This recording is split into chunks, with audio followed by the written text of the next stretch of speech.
that Commissioner Orenstein is not here because, once again, Mr. Ty has brought an idea to the table that's not going to cost the county any money, but it's going to cost Mr. Stalby quite a bit of time.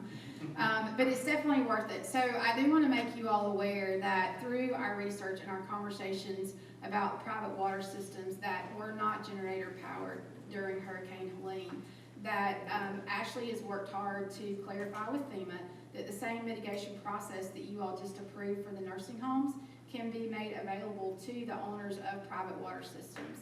So Mr. Stalby and his staff have gone through and reconciled the list of private water systems that we have. There are around 18 owners of the 69 systems. So if you all don't have any objection, what we plan to do is move forward with Mr. Stalby's staff contacting them, having a meeting, bringing them in to find out if they're interested in making the same application for generators for those private water systems that the nursing homes took advantage of for their facilities.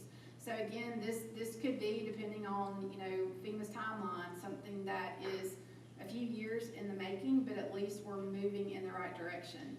FEMA will pay 75% of the generator cost, and then there's a question of how the 25% would be split between possibly GEMA and the owner of the water system. So this is not something that the county would have any money out of pocket over other than our staff's time.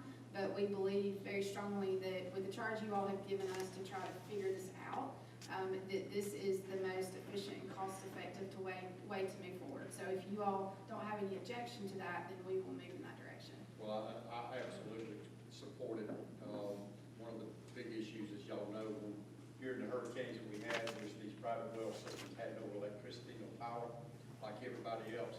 It's one thing to have no electricity, but it's something else to have no water. And so it was. As someone who was without both, I can tell you no water is much worse than no power. Me too. This will hopefully go a long way to resolving that issue if we can get the cooperation from these system owners, which they would be kind of foolish not to get this taken care of. This being one group application? Pardon? It would be an individual application for each. Every unit would have. Yeah. Correct, and we'll be here to help walk everyone through the system. Now, some system owners own 8 to 10 or more water systems, so it could be that they're able to group those applications as far as their ownership goes. We would have to flesh that out with FEMA related to their regulatory, but that's okay. We will help as many of these people through the process as they are willing to engage, and we have an April 1 deadline. So that's why we want to talk to you all tonight.